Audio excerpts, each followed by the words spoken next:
Hello বন্ধুরা, আমি Susmita from universe magic by সুস্মিতার থেকে। আমি আজকে নিয়ে চলে এসেছি চতুর্থ number card, fourth number card, the emperor. The emperor কার্ডটা হচ্ছে major arcana, the fourth number card. আমার অ্যাকচুয়ালি ফ্রন্ট ক্যামেরা দিয়ে শ্যুট করা, তো ফোর্থ নাম্বারটা মেবি 6 দেখাচ্ছে, তো এটা কিন্তু ক্যামেরার জন্যই হচ্ছে, নাহলে এটা ফোর্থ নাম্বার কার্ড। আর দ্য এম্পায়ারের লেখাটা উল্টো দেখাচ্ছে, তো এই কার্ডটার নাম এই কার্ডটার নাম হচ্ছে দ্য এম্পায়ারার কার্ড। আমার যদি ভিডিওতে কোনো সমস্যা হয়ে থাকে বা যদি কোনো রকমের ভুল হয়ে থাকে প্লিজ ক্ষমা করে দেবেন। আমার ভিডিওটা যদি ভালো লেগে থাকে প্লিজ লাইক করে দেবেন। কোনো রকমের ডাউট থাকলে বা কোনো রকম কোয়েশ্চেন থাকলে আপনারা কমেন্ট সেকশনে আমাকে জানাতে পারেন, শেয়ার করবেন। আর নতুন নতুন ভিডিও খুব তাড়াতাড়ি পেতে গেলে আপনারা সাবস্ক্রাইব করে দেবেন। আর যদি কোনো রকমের পার্সোনাল রিডিং করাতে হয় বা বেসিক, আমি এখন অ্যাকচুয়ালি বেসিক আপনাদের কার্ডগুলো কিন্তু ভেরি বিগিনার্স বেসিক ক্লাস করাচ্ছি, আমি বেসিক ভিডিওগুলো বানাচ্ছি। তো বেসিক যদি স্প্রেডও শিখতে চান, এসে যদি টাইম রিডিংও যদি শিখতে চান, তাহলে আমাকে কিন্তু ডিসক্রিপশানে দেওয়া নাম্বারগুলোতেও আপনারা হোয়াটসঅ্যাপে মেসেজ করতে পারেন বা কল করে নিতে পারেন। আমি নিশ্চয়ই আপনাদেরকে হেল্প করব। তো আজকে স্টার্ট করি আমার ফোর্থ নাম্বার কার্ড দিয়ে। আর হ্যাঁ, আরেকটাও কথা বলার আছে, আমি কিন্তু প্রত্যেকটা কার্ড নিয়ে দুটো ভার্সানে আমার ভিডিও করি, এক হচ্ছে বেঙ্গলি ভার্সন, এক হচ্ছে হিন্দি ভার্সন। আমি বেঙ্গলি ভার্সনের যেই ভিডিওগুলো করি সেটাতে আমার হিন্দি ভার্সনের ভিডিওর লিঙ্কগুলো দিই, আর হিন্দিতে আমি বেঙ্গলি লিঙ্কগুলো দিই।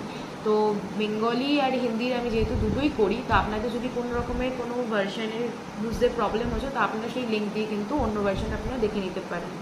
আর আমার প্রত্যেকটা টার্মস অ্যাকচুয়ালি ইংলিশে, আমি যেহেতু ইংলিশে শিখেছি, তো আমার টার্মসগুলো একটু ইংলিশে চলে আসতে পারে। আমি চাইবো বেঙ্গলিতে পুরো তার মানেটা আপনাদেরকে বুঝিয়ে ক্লিয়ার করে দিতে। হয়তো হিন্দিটাতে একটু প্রবলেম হয়, আমি পুরোটাই ইংলিশের ওখানে বলি বেশিরভাগ টাইমে। অ্যাকচুয়ালি হিন্দিতে খুব একটা ওখানে আমি বুঝতে পারি না কি বলবো, তো আমি বাংলাতে কিন্তু সেই মানেগুলো বলার চেষ্টা করি পুরোটা। তো আপনার যদি কোনো রকম প্রবলেম থেকে থাকে প্লিজ আমাকে কমেন্ট সেকশনে জানাবেন। এটা হচ্ছে the fourth number card. The fourth number card is the Emperor card. The Emperor cardটা কি বোঝাচ্ছে, ফার্স্টে আমরা সিম্বলস দেখে নেব। ফার্স্ট সিম্বলস দেখো, একটা বয়স্ক একটা লোক, সে খুব তার জায়গাতে শক্তপোক্ত হয়ে বসে রয়েছে। একটা বয়স্ক লোক আমরা কখন বুঝি, সে লাইফের প্রত্যেকটা দশাতে, প্রত্যেকটা তার জীবনের সিচুয়েশানে বা টাইমেতে নানান রকমের কিন্তু এক্সপিরিয়েন্স করে থাকে তার জন্যই না তারা আলটিমেটলি বার্ধক্যের টাইমে গিয়ে পড়ে। তো এই লোকটা কিন্তু খুব এক্সপিরিয়েন্স নিজের লাইফে। এর সাথে সাথে দেখো তার হাত দুটো কিন্তু সমান জায়গায় রয়েছে, আর একটা হাতে একটা গোল মতন একটা কিছু দেওয়া রয়েছে, আর একটা হাতে স্টিকের মতন কিছু দেওয়া রয়েছে। আমি পুরোনো দিনের কিছু খুব একটা আমি তো দেখিনি, কারণ আমার আমি এই যুগের মেয়ে, তো এই যুগের কিছুটা যদি দেখে আমি তোমাদেরকে বলতে পারি। সেক্ষেত্রে রিসেন্টলি ইউকেতে প্রিন্স চার্লস যখন কিং ঘোষণা হয়, বা ওদের যখন রাজকীয়ত্ব দিত, তো কিং সেরেমনিতে যে ওদেরকে যখন কিং করা হয়, পদ দেওয়া হয় বা জায়গাটা দেওয়া হয়, তখন কিন্তু চার্লসের একটা হাতে কিন্তু একটা গোল মতন একটা কিছু ছিল, আর একটা হাতে কিন্তু একটা স্টিক মতন ছিল। তো ওটা কিন্তু পুরো দেশের বা পুরো স্টেটের বা পুরো জায়গায় কান্ট্রিরই ভার নেওয়া হয়। তো রেসপন্সিবিলিটি কিন্তু সেটাকে বোঝায়, তো দায়িত্ব বোঝায়। তো এখানে কিন্তু রেসপন্সিবিলিটিসই বোঝানো হচ্ছে দুটো হাতে। তার সাথে সাথে হাত দুটো সমান জায়গায় রয়েছে, তো স্টেবল। এটা কিন্তু এক হাত উপরে এক হাত নিচে নেই, ওটাকে কিন্তু ব্যালেন্স বলে, যেহেতু দুটো সমান জায়গায় রয়েছে, স্টেবল। এর সাথে সাথে দেখো একটা যে চেয়ারটা বসে রয়েছে, সেই চেয়ারের চারদিকের কর্নারেতে তুমি দেখো মোষের মতন একটা মাথা দেওয়া রয়েছে। আমরা অনেক সময় পুরনো বাড়িতে বা অনেক মুভিতে পুরনো ধরো কারোর বাড়ি দেখালো, তখন কিন্তু আমরা দেখি যে মোষের বা হাতির দাঁতের বা মোষের এরকম বড় বড় শিং দেওয়া মুখের মতন কিছু দেওয়ালে টাঙানো থাকে। এটা কিন্তু খুব স্ট্রং মেন্টালিটি, খুব স্ট্রং ভারীত্ব বোঝায়। তো এটা কিন্তু এই চেয়ারটার বোঝাচ্ছে। পায়েতে দেখো লোকটা কিন্তু একটা বর্মা পরে, ইভেন হাতেতেও রয়েছে। বর্মা আমরা কখন পরি? বর্মা সচরাচর আমরা যখন যুদ্ধে যাই যুদ্ধে যাতে আমাদেরকে কেউ হার্ট না করতে পারে খুব সহজে, তার জন্য আমরা লোহার বর্মা পরে থাকি। তো এই কিন্তু বর্মা পরে রয়েছে মানে এ কিন্তু অলরেডি এক্সপিরিয়েন্স আর ফ্লেক্সিবল, সব জায়গাতে কিন্তু এই সব রকম সিচুয়েশানে কিন্তু মানিয়ে নিতে পারবে। এর সাথে সাথে দেখো পিছনেতে অনেক পাহাড় বা পাথর বলতে পারো, পাহাড় বা পাথর রয়েছে। এটার মানে কি বোঝায়? এটার মানে বোঝাচ্ছে যে পাহাড় বা পাথর আমরা কঠিনত্বকেই বোঝাই। তো কঠিন বা খুব পরিশ্রম সেটাকে কিন্তু আমরা বুঝিয়ে থাকি। তো পরিশ্রমটা কিন্তু তার পিছনেতে সে এক্সপিরিয়েন্স অনেক কিছু হয়েই কিন্তু এসছে, এটার মানে এটা বোঝাচ্ছে। এবারে এর সাথে দেখো মাথায় কিন্তু ক্রাউন রয়েছে। ক্রাউন থাকা মানে হেডেক, আর তার সাথে সাথে প্রচুর পরিমাণে রেসপন্সিবিলিটিস অ্যান্ড প্রচুর পরিমাণে দায়িত্ব কিন্তু এর মধ্যে রয়েছে, নানান চিন্তা সে করে। এর সাথে সাথে কালার্স দেখে নেব। কালার্সও কিন্তু এখানে ভ্যারি করে প্রচণ্ড। কালার্স জামাটা দেখো রেড কালার। রেড কালার সবসময় কিন্তু controlling nature, dominating nature, authoritative nature show করে। তো এক্সপিরিয়েন্স যেহেতু, সে তো কন্ট্রোলিং নেচার হবেই না, সে তো জানে যে কোথায় কী করতে হয়। আর বর্মা পরে রয়েছে, অবভিয়াসলি সে খুব স্ট্রং। ক্রাউন পরে রয়েছে, স্ট্রং মেন্টালিটি। চেয়ারে বসে রয়েছে মোষের মানে মাথার, স্ট্রং মাইন্ডেড, হাত স্টেবল, অবভিয়াসলি কন্ট্রোলিং নেচারের হবে। তো red colour controlling nature show করছে। উপরে চাদরটা সেটাও দেখো মানে brownish colour, maroon colour actually, reddish, সেটাও কিন্তু পুরোটাই কন্ট্রোলিং নেচার শো করছে। কালার এখানে বলতে গেলে শুধু দুটোই আছে, এক হচ্ছে রেড কালারের দেখো ড্রেস, আর তার পিছনে দেখো অরেঞ্জ কালারের ব্যাকগ্রাউন্ড।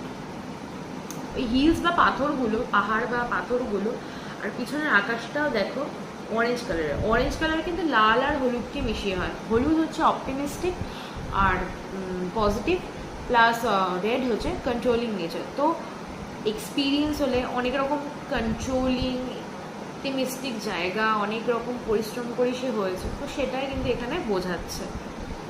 এবারে এই কার্ডটার পুরো মানেটা আমরা বুঝবো, কী কী গাইডেন্স আছে, কী কী অবস্টাকল আছে, কী কী অ্যাডভাইস আছে, আমরা সেটা বুঝবো।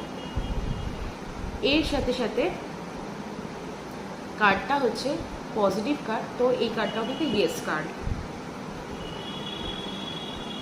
এখানে বুঝবো ফার্স্টে, যদি তোমাকে কেউ জিজ্ঞাসা করে যে as a nature, as a মানে একটা পার্সনের নেচার কীরকম, একটা ছেলেও হতে পারে, একটা মেয়েও হতে পারে, বা একটা কোনো সিচুয়েশান হতে পারে, বা তোমার জবেতে তোমার স্যারের তোমার মতামত কী, তোমাকে কি জবেতে প্রমোশনস দেবে কি না, বা নাও দিতে পারে, তো এগুলোও হতে পারে। তো এগুলোর মানেটাতে তুমি কি কি অ্যান্সার দিতে পারো, তো আমরা সেগুলোর আগে মানে বুঝবো এই কার্ডটা দেখে। একটা কথা বলে দিই, যখন আমরা স্প্রেড করি আরও কার্ডস বেরোয়, তো তখন সেই স্প্রেডেতে আরেকটা কার্ডের সাথে কিন্তু আরেকটা, আমি ইনটিউশনের সাথে সাথে কিন্তু আরেকটাও কিন্তু অ্যান্সার বেরোতে পারে, কিন্তু শুধু এই কার্ডটা অনুযায়ী কিন্তু আমি এখন অ্যান্সার বলছি, তো এই কার্ডটাই অনুযায়ী কিন্তু আমি পুরোটা বলবো। তো সেই মানুষটা বা সেই সিচুয়েশানে কিন্তু স্টাক থেকে যাবে। যদি কখনো সেই সিচুয়েশানটা থেকে তুমি বেরাতে পারো লিগালি, বা জব প্রমোশন হতে পারে কিনা, বা স্যার তোমাকে প্রমোশন দেবে কিনা, বা মানুষটা কেমন স্টাক সিচুয়েশান, বা তাকে খুব সহজে কনভিন্স করে তুমি মানাতে পারবে, মানে কনভিন্স করতে পারবে না বা মানাতে পারবে না ইজি ওয়েতে। বা স্টাক সিচুয়েশান কেন আমি বলছি সেটা অ্যাকচুয়ালি আরও অ্যাডভান্স যখন আমি করাবো, ভিডিওগুলো করবো, তখন আমি তোমাদেরকে ভালো করে বুঝিয়ে বলবো। বাট এখন ইজি ওয়েতে বলছি, একজন এক্সপিরিয়েন্স লোক সে যদি অলরেডি পরিশ্রম তার নিজের জীবনে করে এসে, সে তো আর ইজি ওয়েতে কখনো মেনে নিতে পারে না। সে অলরেডি জানে যে কোন জায়গাটা তাকে হ্যাঁ বলতে হবে, কোন জায়গাটা তাকে না বলতে হবে। তো সে কিন্তু প্রত্যেকটা জিনিসে কিন্তু খুবই কিন্তু তাদেরকে কনভিন্স করা একটুও যায় না। তো এরপরে যদি কখনো তোমরা গাইডেন্স বা কিছু যদি দিতে চাও, তো সেক্ষেত্রে তোমরা দিতে পারো যে খুব পরিমাণে যেহেতু আপনারা কন্ট্রোলিং নেচারের, খুব পরিমাণে ফ্লেক্সিবল, খুব পরিমাণে স্টেবল, খুব পরিমাণে স্ট্রং মাইন্ডেড, তো সেক্ষেত্রে কিন্তু ইজিলি একটু ব্যালেন্স হওয়া উচিত, একটু ইনফ্লেক্সিবল হওয়া উচিত, একটু কন্ট্রোলিং নেচারটাকে ছেড়ে দিয়ে একটু সফট হার্টেড হওয়া উচিত। তো এর সাথে সাথে এখানে দেখো পিছনে কিন্তু অনেক রকমের পাহাড়, হিলস, পাথর রয়েছে। এটার মানে কিন্তু খুব পরিশ্রম করে যেহেতু এসছে, তো সেইটাকেও কিন্তু একটু সাইডে রেখে সফট স্পোকেন, সফট হার্টেড হতে হবে, এটা কিন্তু অ্যাডভাইসে আসে।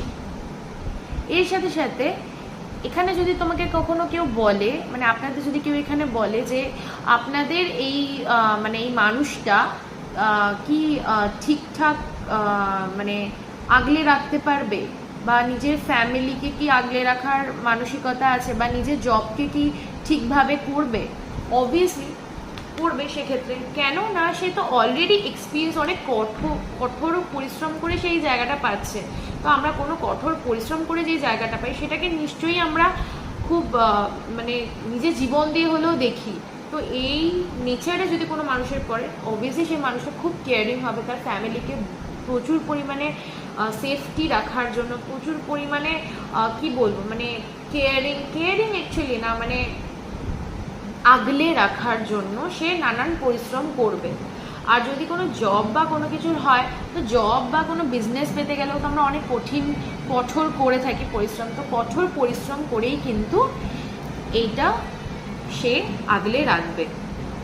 তো এই ভিডিওটা, এই কার্ডটার কিন্তু ফুল মানেটাই এটা। আর এর সাথে সাথে দেখো পিছনে তো অরেঞ্জ রয়েছে, ইয়েলো আর রেডের কম্বিনেশন, অথরিটিভ সাইন তো রয়েছে। এর সাথে সাথে ইয়েলো হচ্ছে অপটিমিস্টিক, পজিটিভ, ইয়েস কার্ড, আর পজিটিভ মাইন্ডেড কিন্তু রয়েছে। এর সাথে সাথে কিন্তু প্রচণ্ড রেসপন্সিবলও। এই কার্ডের মিনিং হচ্ছে এগুলোই: stable, strong minded, flexible, experienced, caring আর স্টাক। এই ভিডিওটা যদি তোমাদের ভালো লেগে থাকে তাহলে অবশ্যই প্লিজ লাইক করে দিও। কমেন্ট সেকশনে কোনো ডাউট থাকলে কমেন্ট সেকশনে আমাকে জানিও, শেয়ার করো আর সাবস্ক্রাইব করে দিও আমার চ্যানেলটাকে। আর ফর পার্সোনাল রিডিং আর পার্সোনাল স্প্রেড শিখতে গেলে, নানান রকমের স্প্রেড আমি শেখাই, টাইম রিডিং স্প্রেড শেখাই, যদি শেখার থাকে তাহলে প্লিজ আমাকে আমার দেওয়া যে ডিসক্রিপশনের নাম্বারগুলোতে আমাকে হোয়াটসঅ্যাপে মেসেজ বা কল করতে পারো। চলো, আমার নেক্সট কার্ডের সাথে দেখা হবে নেক্সট ভিডিওতে। Bye bye.